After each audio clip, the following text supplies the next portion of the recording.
निवडणुका जवळ आल्या की विकास कामांचं श्रेय घेण्याची स्पर्धा ही सर्व पक्षीयांमध्ये आपण पाहतोच, परंतु पिंपरी चिंचवडमध्ये भाजपच्याच 2 माजी नगरसेवकांमध्ये श्रेयवाद रंगलेला आहे। पाण्याच्या टाकीचं हे उद्घाटन भाजपचे आमदार शंकर जगताप अर्थात पिंपरी चिंचवडच्या भाजपच्या निवडणुकीची जबाबदारी सुद्धा त्यांच्यावर आहे। त्यांच्या देखत माजी नगरसेवक विनायक गायकवाड आणि माजी नगरसेवक संदीप कसपटे यांच्यामध्ये हा श्रेयवाद रंगलेला आहे। काय नेमकं कुणी उभारली ही टाकी? लक्ष्मण भाऊंनी या टाकीचा पाया रचला आणि शंकर भाऊंनी त्याला कळस लावलाय। याच्यात श्रेयवाद काय नाही, भाजपने केलेलं काम आहे। सगळीकडे फ्लेक्स बघतोय, व्हॉट्सअपवरती सोसायट्यांच्या व्हॉट्सअपवरती चर्चा सुरू झालेली आहे। प्रत्येक नगरसेवक या ठिकाणी विनायक गायकवाड असतील, आमच्या आरतीताई आहेत, तुषार कामटे, या सर्वांचं श्रेय याच्यात सर्वांचं टीम वर्क होतं आणि आम्ही याच्यात सगळे एकत्र आहोत। काय सगळ्यांनी एकत्रित काम केलं की तुम्ही सगळा पाठपुरावा केला? वाकडमध्ये पाण्याची टाकी उभी राहण्यासाठी मी खूप वर्षाला प्रयत्न करतोय।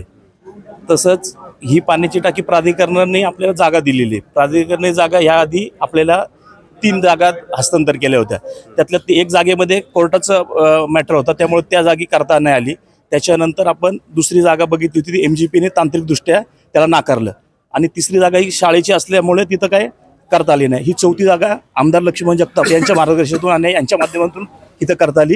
ही पाण्याची टाकी माझी पत्नी स्थायी समिती अध्यक्ष असताना याला मंजुरी मिळाली आणि तेव्हा हे करता आलं। त्याच्यानंतर जे पाईपलाईनसाठी जी तरतूद कमी पडत होती ती शंकर शेटनी त्याची तरतूद पूर्ण केलेली। आता जे रंगलेलं आहे की संदीप कसपटेंनी बांधली का विनायक गायकवाडांच्या पाठपुराव्याने? नेमकी कुणाच्या पाठपुराव्याने झाली? नाही, 2014 पासून मी फ्लेक्स जे दिसत आहेत सगळीकडे दिसत आहेत, सोसायट्यांच्या ग्रुपमध्ये ही सगळी चर्चा रंगली, म्हणून विचारतोय नगरसेवक निवडणुका आले, तुम्ही दोघं पण इच्छुक आहात? नाही, मी 2012 पासून नगरसेवक आहे। 2012 पासून मी याचा पाठपुरावा करतोय।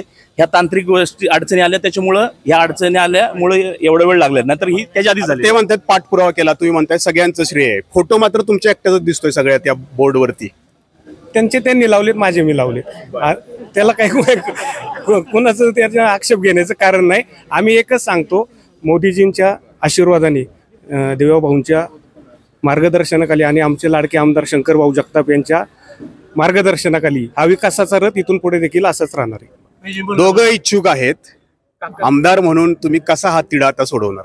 नाही, जरी दोघं इच्छुक असेल तर दोघं वेगवेगळ्या गटातनं इच्छुक आहेत आणि मागच्या वेळेस ते दोघंही निवडून आलेले आहेत। त्याच्यामुळे दोघं इच्छुक असण्याचा म्हणजे इच्छुकता आहेच आहे, पण दोघं वेगवेगळ्या गटात असल्यामुळे स्पर्धेचा प्रश्न नाही आहे। उलट त्या दोघांमुळे ह्या परिसराचा विकास झाला आहे। मागच्या वेळेस ह्या दोघांमुळं हा पूर्ण पॅनल आला आहे आणि येणाऱ्या निवडणुकीमध्ये सुद्धा हे दोघं, हा फक्त 26च नाही तर त्यांनी 25ची पण जबाबदारी घेतली, 25मध्ये पण ते दोघं पॅनल आणणार। तर पाठपुरावा करावा लागतो, कुठलाही विकास काम करायचं असेल तर पाठपुरावा करावा लागतो। तर 100 पैकी संदीप कसपटे यांना किती गुण देणार आणि विनायक गायकवाड यांना किती गुण देणार? दोघांना 100 पैकी 100 गुण।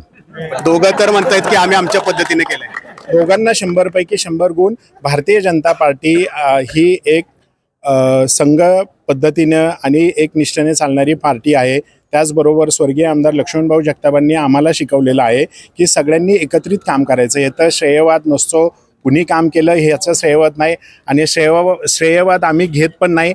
जनता आम्हाला त्याचं मूल्यांकन करून देतं आणि जनता आम्हाला त्याच्यावर मतं देतात। तर ही पाण्याची टाकी जी आहे ती या ठिकाणी त्याचं लोकार्पण झालंय। या ठिकाणच्या नागरिकांसाठी ही पाण्याची टाकी खूप गरजेची होती, ती आतुरतेने ह्या पाण्याच्या टाकीचं कधी लोकार्पण होते याची वाट पाहत होते। हा भाग वेगळा असला तरी भाजपमधला अंतर्गत कलह मात्र या निमित्तानं समोर आलेला आहे। श्रेयवादाची लढाई या निमित्तानं समोर आलेली आहे। कॅमेरामन शैलेश जाधवसह नाजिमुल्ला, ABP माझा, पिंपरी चिंचवड। ABP माझा, उघडा डोळे बघा नीट।